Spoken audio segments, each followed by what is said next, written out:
What's up, US History? Welcome back to quarter two. Here I am doing a weekend recording for you in the comfort of my kitchen.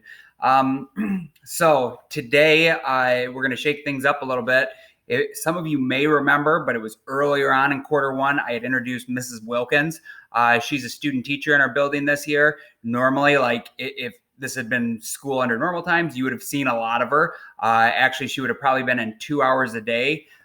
So some of you would have known her really good. Others would have never seen her hardly at all because she's also teaching in world history and a few other elective classes with Mr. View.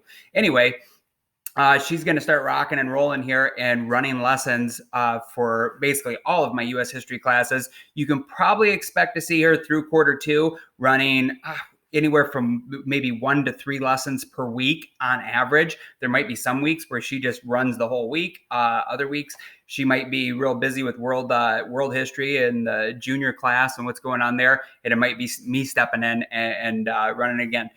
What you need to know, basically, I'm keeping pretty much everything exactly the same from quarter one. But I think I've ironed out the kinks.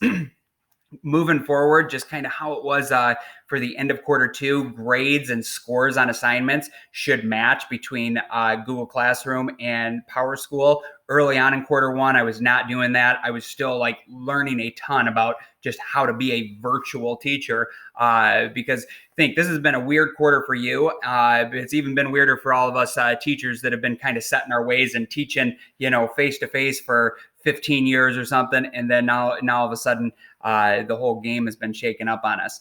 I really appreciate for those of you that had done your journals and did a nice job on journal number 10, where I was asking for feedback. I actually really read those very closely, and I thank you all very much. Some of you, a lot of you had positive things to say, which was awesome to hear. And then some negative stuff too, some good constructive criticism.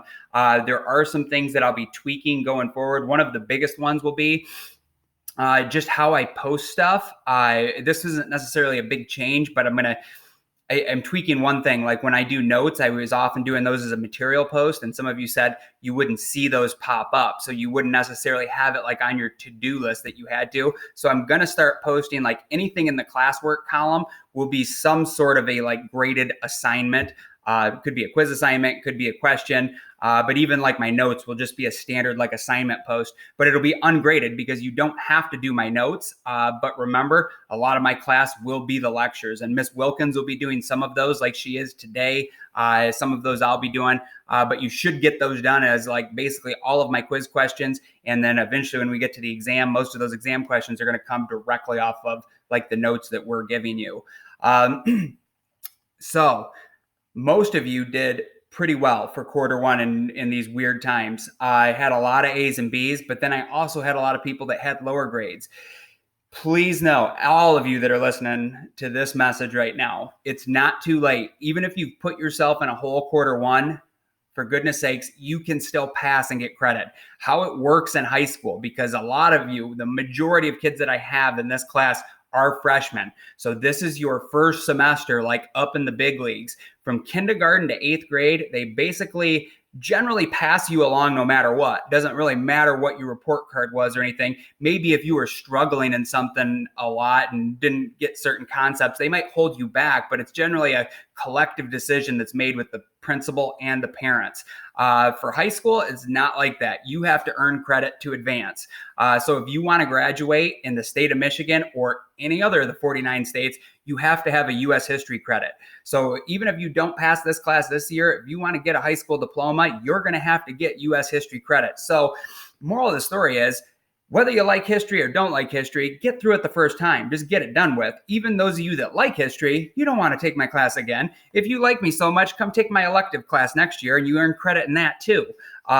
So even if you bombed out in quarter one, I'll make you this promise. If you start logging in every day, and if you are able to pass quarter two, and you're able to pass my exam and really buckle down and pay attention, even if the math doesn't work out in your favor and say your final grade averages out to be a 55%, which is not passing, I'll bump you up. If you pass quarter two and my exam, I'll make sure you get credit in my class. For those of you that did do good, maybe you got an A in quarter one and you coasted through it. Well, don't slack off now.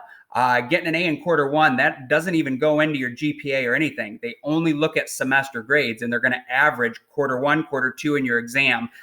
So like if you did do good, keep it up. And if you didn't do so hot, well, you do have time to save it right now. If you're coming to me like the last week, 8 weeks from now, and the last week before Christmas break, and asking me for all kinds of makeup work, and you haven't checked in months, well, I don't have much sympathy for you then. But right now, even if you haven't checked in much in quarter one, if you're talking to me and trying to catch up, and I can tell you care and you are getting on board with getting stuff in now, I'll help you out in any way I can. So hopefully that's a good kind of welcome back to quarter two message. Know that most of our routines are going to be pretty set now. I plan on, my class is pretty lecture heavy. Another thing that was constructive criticism that I definitely heard from a lot of people was my lectures go too long. I ramble like I'm doing right now, right? Yeah, you know what I mean? Anyway, I'm going to try really hard to keep them 20 minutes or less. A big part of my class is lectures, and is going to be me giving you information kind of sort of like this. So like it or lump it, just get used to it. That's how it's going to be. But I do agree that like the 30-minute lectures are getting too long. So I'm pushing it there. I'm going to try to keep them under that. If it's something where I include movie clips, well, you can expect it to be 30 or 45 minutes, but a lot of that is not going to be me talking. It's you watching something. So I heard you on that. I'm going to try to make that adjustment as best I can. If I ever go over 20 minutes, don't freak out on me. I'm trying to keep it 20 minutes or less, and I'll try to be better at that. I will probably be doing, well, the grade breakdown is going to be exactly the same. 25% like graded participation discussions. Those I post randomly one day a week, and they have to be done by midnight of the day they're posted. So that's me incentivizing you to check into my class every day just to see what happened and what got posted. Those are generally pretty easy. It'll take you a few minutes. Anyway, those will happen one day a week, and it's going to end up being 25% of your grade. We're going to restart journals. We're not doing one today, but we will be doing one very soon. You'll reset it on a new Google Doc at Journal 1. Those will be due at the end of quarter two. That's 25% of your grade. And then like Miss Wilkins is going to get into propaganda today, and you're going to have a propaganda poster that's going to be due on Friday. You're going to have all week to work on it, because another thing I heard from you was a lot of people really like the Henry Ford poster where you were trying to recruit people into Ford Motor Company. So I'm going to try to hit some more art type assignments, because it seemed like that one was a hit and a lot of people really liked it.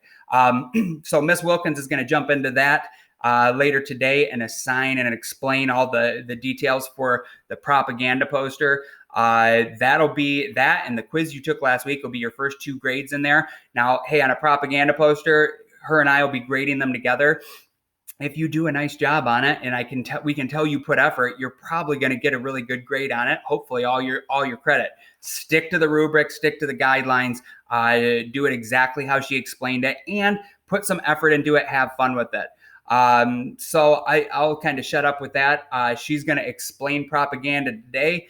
I'll probably be popping in at some point this week and piggybacking off of some of her lectures, but that's what we got coming up. So make sure as soon as you get done with this, go over, check out her lecture, which I think is about maybe 12, 13 minutes long, and then you'll get going on your class project for this week. See ya.